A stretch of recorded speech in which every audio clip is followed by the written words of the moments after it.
So I just wanted to take a little bit of time today to tell you about these two amazing little bioresonance devices that you can have access to in your own home, the Biophotonic and the Bionexus.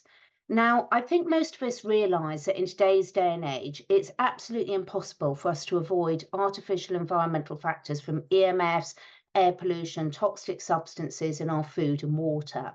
And so many people are suffering with so many conditions from anxiety, skin conditions, stress disorders, sleep disorders, lack of energy, brain fog, migraines, bloating, depression, all aspects of health that can be caused by our electrical field and the toxins being bombarded into us. So these are two different bioresonance devices, the Bionexus, the little one, and the Biophotonic, both small enough to fit in the palms of your hands. Both of them are completely standalone in the market in that they don't need a Bluetooth connection, they don't need a Wi-Fi connection, there's no packages to purchase, they're not controlled from mobile phones, they're completely standalone, ready to use out of the box. And that's so, so important because most people really understand how detrimental the impacts of mobile and Bluetooth radiation is. So you certainly don't want your bioresonance devices interacting with those. They are different. The Bionexus and the Biophotonic, you can go to my website, the link will be below to find out the difference and how they might fit you. But these are a complete game changer as far as I'm concerned for yourself and your animals. So I hope you love them as much as I do. Thank you.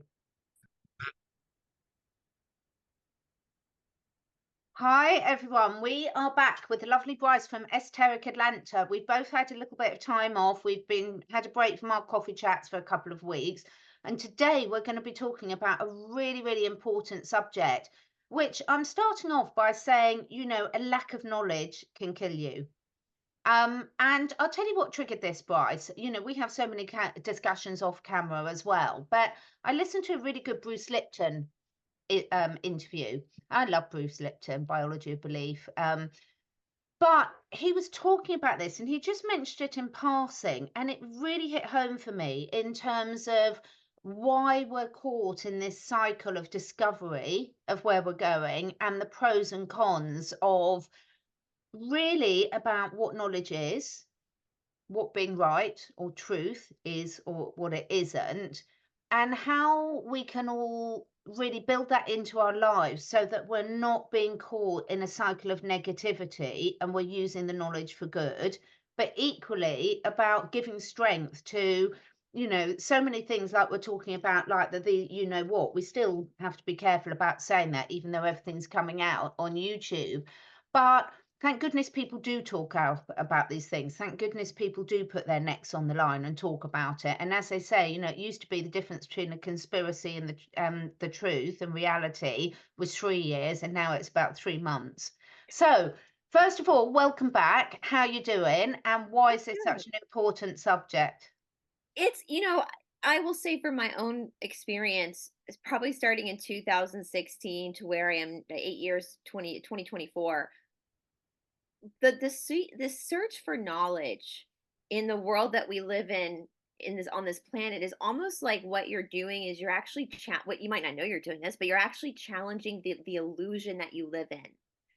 And I think this is such a great topic because we hear this and actually text this back to you. We hear this saying sometimes that ignorance is bliss. Yeah. And I've never liked that saying because in the Yoga Sutras, especially, it basically says, no, ignorance is not bliss. Ignorance is what kills you, Mm. right? Like when you are living in the illusionary world, you're actually dead to yourself, to the truth of who you are as a being. And that starts and what kind of happens, like we've been like discussing offline too, that and we were kind of going to bring this into this idea of doubling down, and we Yeah. see doubling down on both sides of the equation in the world that we live in, right? From we'll say the left and the right, we see doubling down on both, right? Like we can't say this word still, even though we've been proven correct on mainstream media. That doubling down, but we also see it on the right side too. Like we talk about, like, all these things that were supposed to happen still haven't happened yet, Mm. and dates keep being given on Telegram and other networks, and they don't come true, and people just double down. And so even in like the awake world, they're fast asleep because they're still holding on to the falsity of illusion, which I get, that's security, right? It's security just to go with the flow and whatever side you're on, just to go with the crowd and what they're saying. That's kind of gives you that security. But when you're seeking knowledge, you almost have to be prepared to be alone and to kind of have a dark night of the soul and to have like an ego death. And it's a very, very lonely road to walk on. And I, but when we don't do it, when we don't walk that road, we don't grow, and we perhaps get into dangerous situations like cults. We get Mm. into situations where we've compromised our own moral values in order to maintain the illusion, which in that brief moment might feel good, but is your future self going to be okay?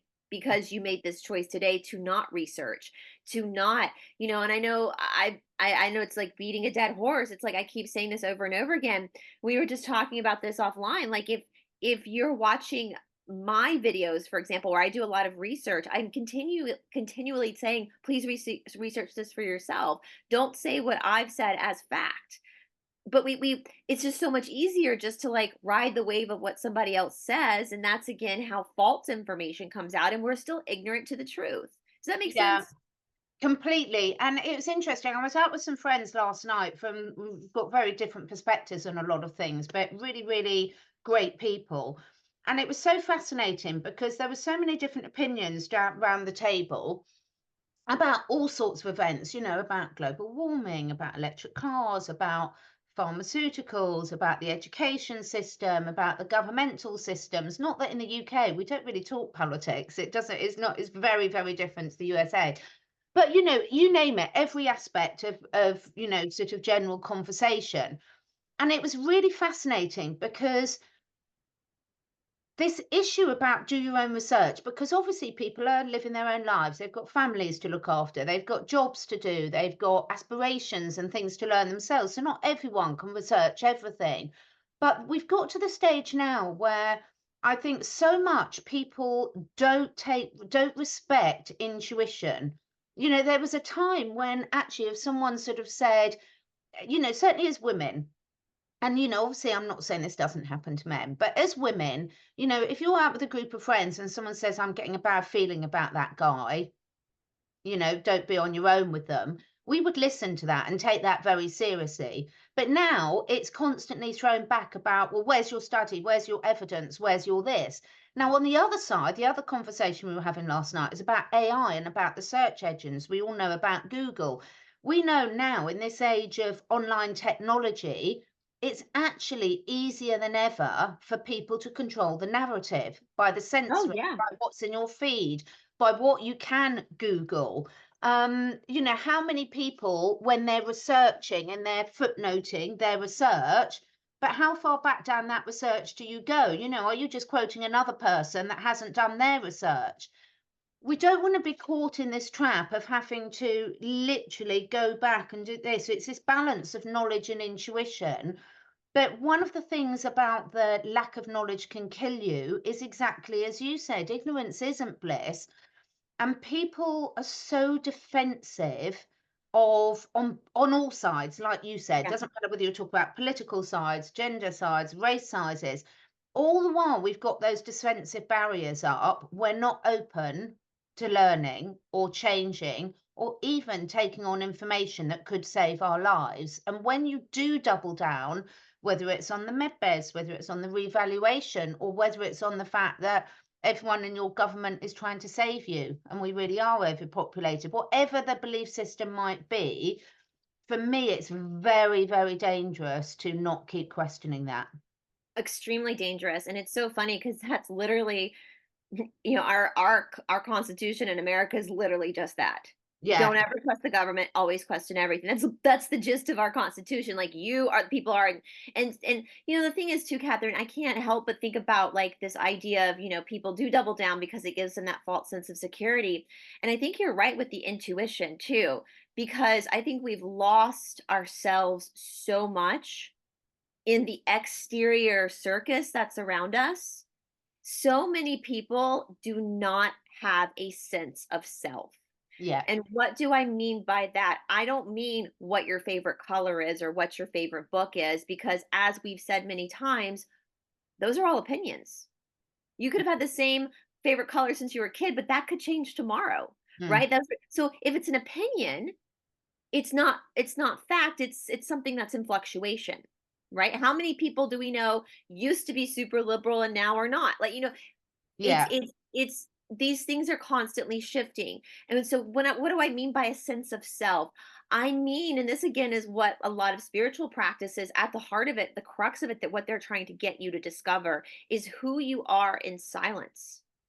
If you take away, and I think what happens, Catherine, on a very subconscious level, because I know I do it too, we all do it. Mm. That's this human suffering, right? That's the human condition, is we put our eggs all in the basket of illusion, of Yeah. the labels that we've given ourselves, like I'm this religion, or I'm that political party, or I'm from this country. And even though those things might be true in this moment, they could change. Those are things that are always, you can change countries, you can go get a different, you can immigrate to another country. That's, these things could change, right? And so who are you as a person without all the labels? And I think what has happened in our modern world, as convenient as our modern world is that there's so much chi, there's so much energy around us, there's so much circus constantly going on around us, that people don't have the opportunity to sit with themselves. Mm. I'm guilty of it. When I was a kid, and when Catherine was a kid, and most of our people watching were kids, we didn't have the internet. Yeah. We didn't have cell phones. We had a landline and the TV. We had a TV, but shows were scheduled to come on at a certain time. When I was a kid, most of us in our childhood had to sit with ourselves. We had to go play by ourselves. We had to go and do things. We couldn't be talking to our friends 24/7. We had to develop that independence. And that brings you to be able to rest within yourself, to be able to rest. Can you rest within yourself? Can you be alone? Can you, if you were, if you were in a group, let's say, regardless of what group it is, what political side, religion, whatever, and there's something that you feel like is not right, but you just keep going along with the flow because you don't want to be ousted, Mm. I would ask then, I know that's painful, it's a painful experience. I'm not going to say that's not a painful experience, but my question would be, have you worked on sitting alone with yourself? Have you worked on actually being, what do you need? I think our need to have exterior safety blankets Mm. is what is causing us to be ignorant and to not look into things. If that is makes sense. Like, can you sit within your sense of self? Do you take your identity from your opinions? Or are you aware that you have opinions that can change and your identity is something different? Yeah, very good points. And I think also one of the ways where we can all check in with ourselves is saying, how open are we to asking open-ended questions and genuinely being open to listen to the answers? So a classic example is, what if someone's saying something, talking about a subject, and you've got a very different opinion?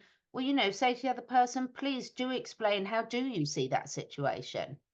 Yeah. And actually sit there and listen, because you might learn something. And at the very least, you're going to learn what their reality looks like through their lens of what glasses they're wearing at the moment, with their reality and how they're choosing, or at a conscious or a subconscious level, to see the world. Because we all know, again, that changes so much. And I think we're at such a crucial time in history now, where we've seen, anyone watching this show is going to be very, very well aware of the censorship, but also it's so difficult to get accurate information now. So, So so hard. we don't even know what our real history is We've anymore. no idea what our whole history. I'm really looking into at the moment, and it's absolutely fascinating. Alternative histories of World War One and World War Two. Absolutely incredible. Now, I don't know how much of each side is true at the moment, but a very important thing that we've talked about so many times with different, Tartaria, free electricity, food supplies. It doesn't take many generations for living knowledge to be lost. Now, as 100%. humans, and as animals, every species got their own way of passing down information You know, whether it's trees passing it down in the soul microbiome, whether it's humans writing, telling stories, painting on caves, whatever it might be, but also the collective consciousness. You know, we know that ether was taken out of the periodic table at the turn of the century. You know, we now, you know, whether you want to call it the divine matrix, God, collective consciousness, whatever you want to call it, we understand, you know, scientists now know that our thoughts and memories are not stored within our brain. They're out there somewhere. So when you take this into consideration, look how easy it is to completely rewrite history. You know, we talk about if you don't know history, you're not going to learn the lessons, but what lessons are you learning? And I'm not really coming up with many answers with this, apart from them that keep asking questions, not in a paranoid way, not in an aggressive way, not in a confrontational way, but in a genuinely curious way where you really want to sort of say, well, what are the implications if this isn't as we've been told? You know, it's interesting. There are two different scenarios just recently that there was a recording. I don't know if you heard this of Mr. T saying that JFK Jr. is alive out there. And it's Oh, many no. of people in our community are sharing it like crazy, but it's already been debunked as fake. So people are, oh, because it sounds like him. And we're in this scary world now where they can use AI to mimic things. They Mm, can. So we have to be super vigilant. And my whole thing with that situation has always been, well, if he's alive or if he isn't, how does that affect you? mm. Are you putting your sense of self again into somebody else? Because that's not fair to him. That's not fair to you.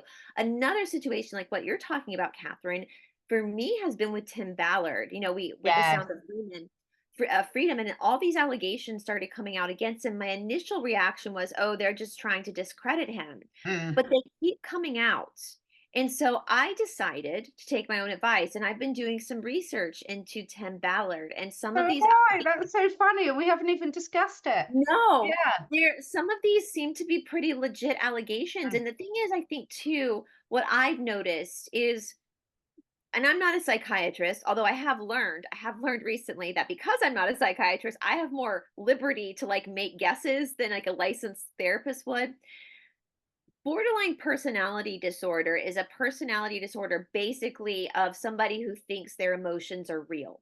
They Yeah. think that their emotions are true. So a lot, but the thing about borderline personality disorder is it can be cured with, it can be with therapy. It can be, you know, it's not like if it's mixed with narcissism, it's more extreme. So I'm not saying BPD is like bad. Like if you have that, no, you know, it's like being bipolar. There's treatment for you. But with borderline personality disorder, one of the characteristic traits of BPD is black and white thinking. Now, if you're a black and white thinker, that doesn't necessarily mean you have BPD. It's just one of the, and it's where a person will paint something all black or all white. Mm. And I've noticed this not just in the truther community, but also on the other side as well. And, you know, with the whole Tim Ballard thing, I actually was talking to my boyfriend about it. I was like, you know, I guess this is a good lesson where somebody can do something pretty good in the world, but also have done some things that are pretty bad as well. Mm. And, you know, as far as like Tim Ballard, who he is as a person, I don't know the guy, but I've gotten to this point where I feel like I can be comfortable saying, great what he's done, but I also don't think as truthers, I don't think we should be silencing his victims. Mm. I think we need to hear them out. And of course, victims can make up stories. We've seen it happen before. But how do you know they're making the story up unless you actually listen to them? Does that make like, you know, so two things Complete can be sense. true. And this is really interesting because we hadn't even spoken that we were both looking into that. And I was looking into it exactly that to sort of say, look, I'm going to question where is my intuition at the moment with different things. Because I think this comes into, again, a lesson about how people conduct themselves. So there's a big difference between someone looking into another person from a vengeance point of view, from a I just want to bring this person down point of view, as opposed to, look, there's lessons to be learned here. You really need to open up to the whole situation. Does that make sense? I think intent is so, so important in everything we do in life because let's face it, It's very, very hard in certain positions. You know, if you take someone who's a Navy SEAL, now I was going to say I don't know. I know someone who's the equivalent of the British version of the Navy SEAL, but I don't know any Navy SEALs personally. But if you're trained to do a particular job, you are mind controlled in a certain way to perform an incredibly difficult task that most human beings are not capable of performing on a physical level, on an emotional level. And therefore, you know, you can't be an Olympic athlete and not being what a lot of people would label as selfish. And by selfish in that means, I'm meaning you've got to put your needs first. You Yeah. can't say, actually, I'm going to be a people pleaser and still get my training in. You just can't do Yeah. it. So there's certain personality traits that are actually imperative for performing certain tasks. And therefore, there's this blurred line in terms of we can't expect everyone to be soft and cuddly and still being able to go out and do these incredibly dangerous tasks. So taking everything in context, I'm really sort of still questioning from a point of view of, you know, I'm constantly asking myself, you know, I'm looking into, as I said, the history of the First and Second World War at the moment. I'd love people to contact me about, you know, good information sources. The reason I'm doing that is for our generations, that is so fundamental to our history and what we've been told and my core belief systems about what's happened and why much of the world is as it is. You know, if you take the two big buildings in New York and what happened there, why does it matter? It fundamentally matters because it sets the agenda. You know, what did or didn't happen with that is it fundamentally changes the intent of so many so-called safety regulations that have or Yeah, haven't been put in. absolutely. So these things really, really do matter. You know, people say, but it's a long while ago, how does it matter how you're going to know? But actually, it really does. Because Domino effect. the domino effect and the ramifications are so huge. And, you know, as David Icke always says, if you understand the end game, you can very easily see the picture. Ollie Damagard says the same. And this is the thing. It's like, well, if what we've been told about the First World War and the Second World War isn't true, then how does that change what we're looking at, some of the new controls that are being put in place now? I totally agree. And that's another reason why I promote the law of one so much, because Mm. once I learned the template of the law of one, it gave me a deeper understanding of what's going on right now.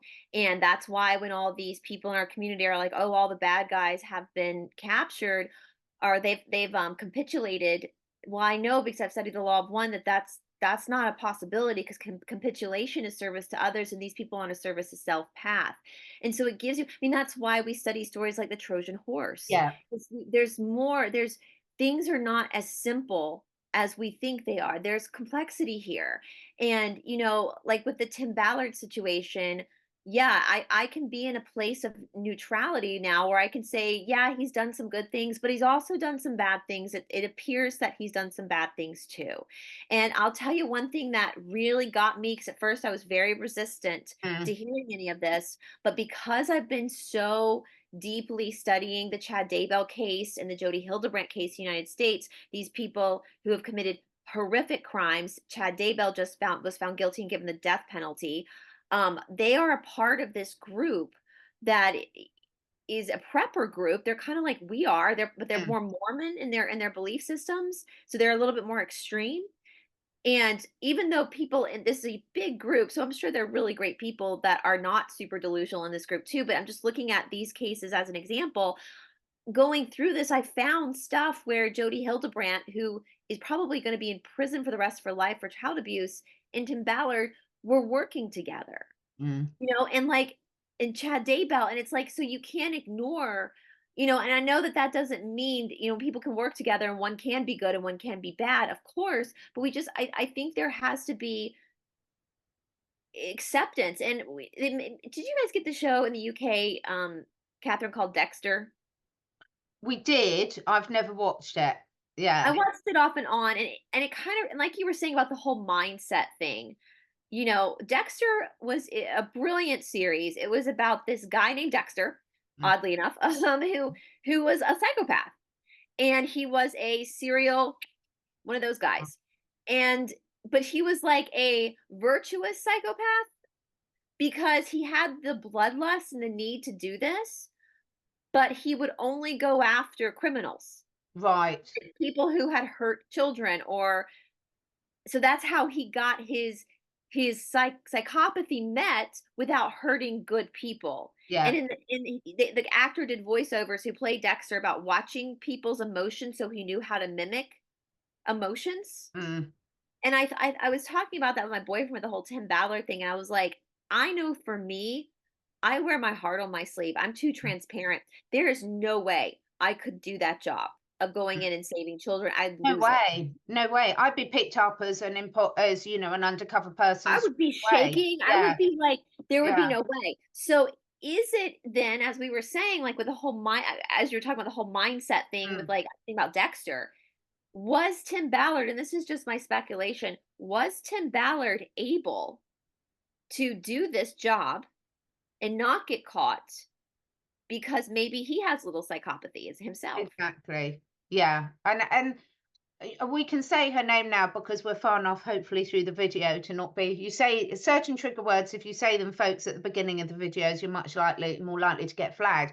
But, you know, in our chat with Cathy O'Brien, it's like so many people that have committed atrocities have been mind controlled completely into that way of thinking. So how much is free will? As you say, you can't blame people for what they do when they're in a state of mind control, because it's not them that's making the decision.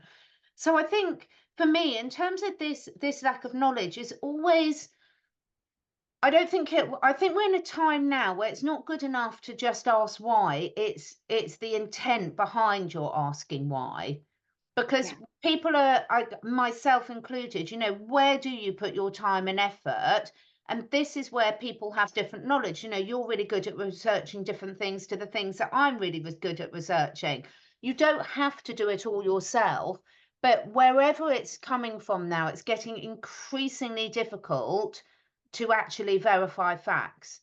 Yeah. You know, And once the last living survivors of a particular time in history are gone, then you're just relying on the records that have either been passed down or written, or now increasingly on the internet. And the younger people, people of my children's generations, they are now very much have grown up in the time where they're doing their research online, and there's a huge, particularly with AI now.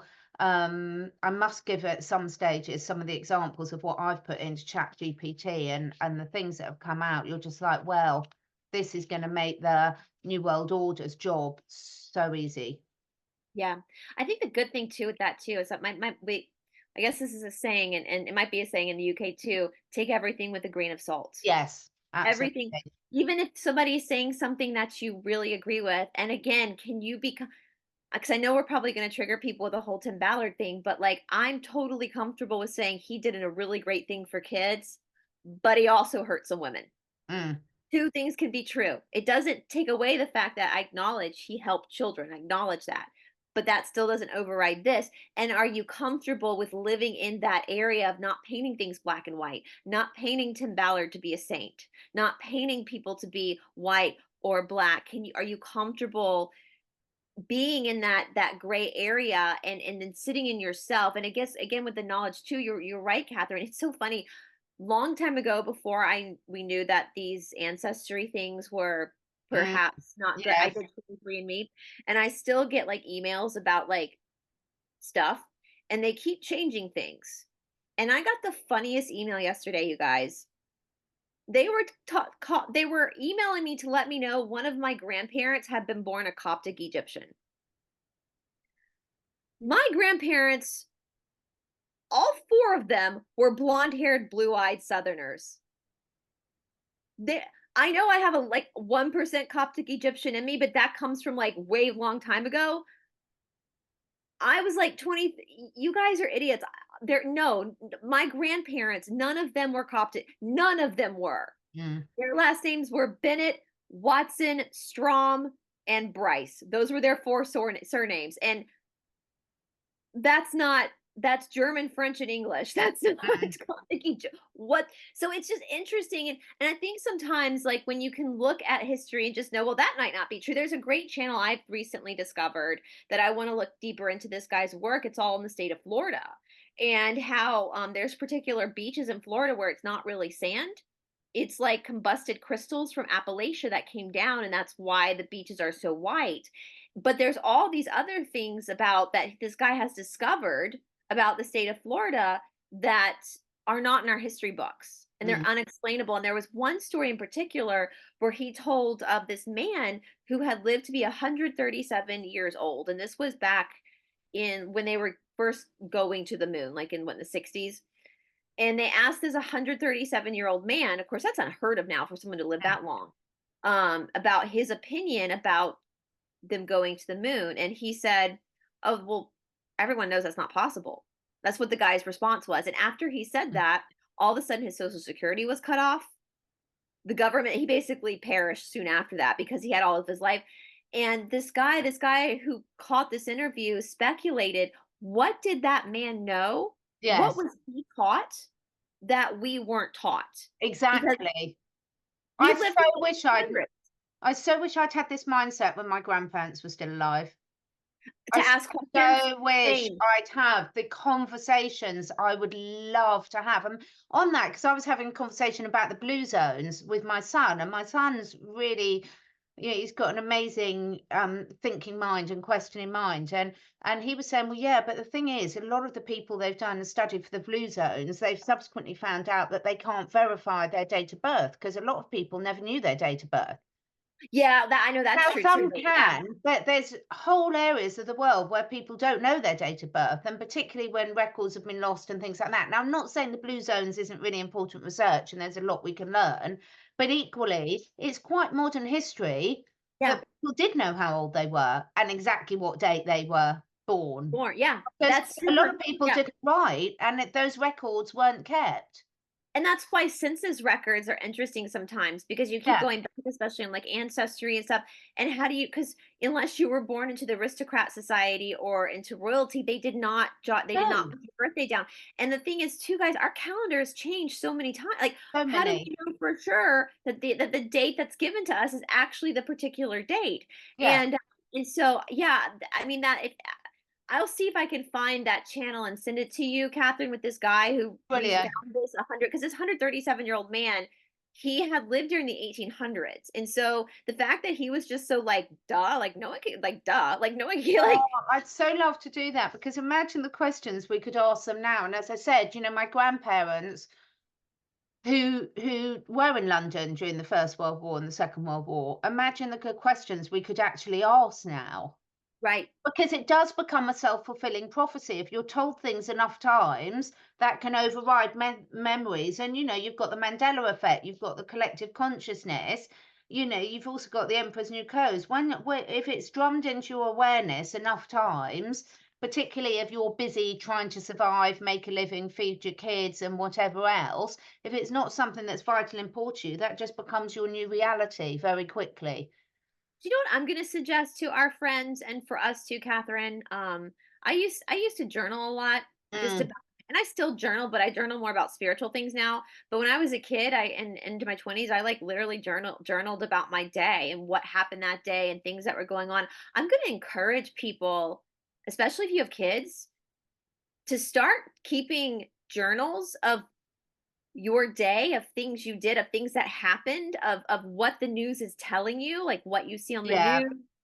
Just keep records so that, because I wish I actually found, because I've been doing a lot of research into my paternal grandmother's family.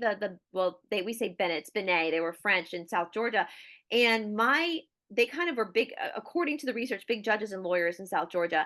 And apparently, one of my great great aunt had given a bunch of family journals to Valdosta State, which is a university down in South Georgia.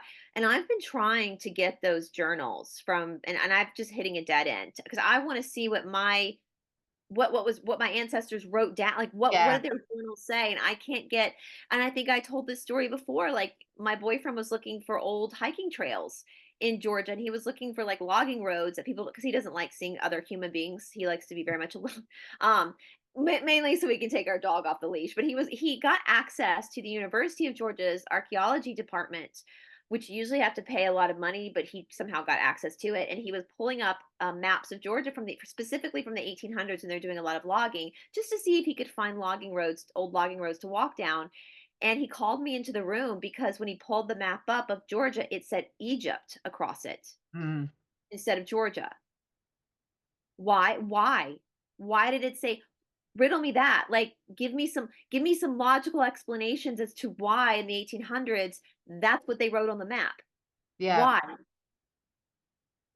Somebody needs to answer this question. Like, this is crazy. So, yeah, I would highly suggest keep a journal of for future generations because I have a feeling things are going to get a lot more crazier as the I circus is. do as well. I mean, I'm having problems with my mobile phone and someone else's where, the network keeps going down. And this has never happened in years of why and I've spoken to you about it before, and I'm like, okay, this is interesting. So, store those things. I've got umpteen hard disks, store that information, download it, write it down. I think that's a brilliant idea about the journal. Talk to your children about stuff.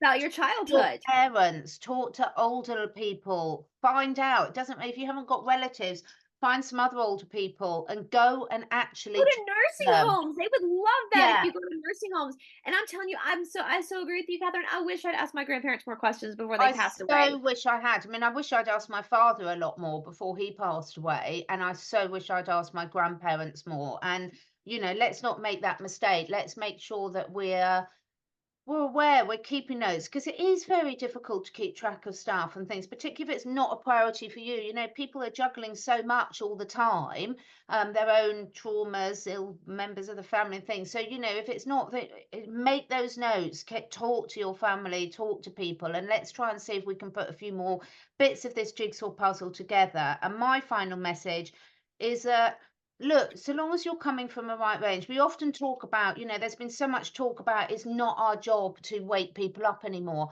I don't see it as waking people up at all. I see it as if it's everyone's job to politely put different possibilities out there so that each and every person can have different sources of information to allow them to see what resonates to them. But bearing in mind, we know we're programming all the AI all the time, even though my phone's off at the moment, it's still recording everything we're saying. So if we don't have these conversations and put these alternative things there, then the narrative just gets narrower and narrower and narrower. Yeah, wouldn't it be so cool if like 3 generations removed from us, like down the line, were to take our journals from now and then take somebody's journals from another country and compare those notes to see Exactly. that empowers future generations to be like, no, no, no. Okay, this guy over in Germany was saying this is what we were being told in America. That's what they're being told. Australia, that's what they're being told. Let's combine this information from the common folk to figure out what the real truth is. So I would highly, yeah, and I I love mean, that. yeah, and don't type it on your computer, guys, because they can No. erase that. Write it down in a book. Use your hand to literally write it. Well, there's And a very quick point on that. I know we're going on a lot today, but there's many, many authors who say their books that have been self-published on Amazon have been altered. yeah, I've seen that. Yep. So, Yeah. the thing is, when you've got an old hard copy in your hand, you can see what's in there. When you're buying something online, it's difficult for me to say, but I'll just say it quickly, the Forbidden Health book about a really good health cure, the version on Amazon is a fake version. So you do have to it's a minefield for us all, but we can keep spreading this awareness, keep questioning, go to the source as much as possible. If someone's got a website and they've got an important book like that, buy it off their website. Yeah. Even Buy if it it from the costs you a author. bit more and you've got to club together as a community to get it, have that library somewhere. Did I tell you too, Catherine, that somebody, so I used to do a lot of readings on Tuesdays on my channel from different spiritual books, which I'll get back to eventually, guys, because I know people loved it. And I had people have been emailing me saying some of the books that I read have now been taken down off Amazon. And the only Yeah, thing available is like a $300 version of some of these that I bought for like $10. Like yeah, so something they're trying to control something. And even with absolutely. it's not even certain words, guys, with censorship. As you say that, Catherine, for you and I both, when we talk about like alternative things, I'll say HEALTH, we get shadow banned for that as well. for Oh, recommending certain supplements. massively. You know, We this is the thing. Yeah, this is why. don't talk about turmeric. Do not talk about, Yeah, like, I'm just being facetious, but like yeah. it's so much information is trying to be tunneled and controlled. And so, take your power back by keeping that journal, keeping notes, also for yourself to go back and reference. Fascinating to see how you're changing. Yeah, absolutely fascinating. But let us know in the comments as below. Thank you so much for those of you that have joined us for this. As you know, our coffee chats are exactly that. They're coffee chats. They're us discussing where we're at. What are we thinking?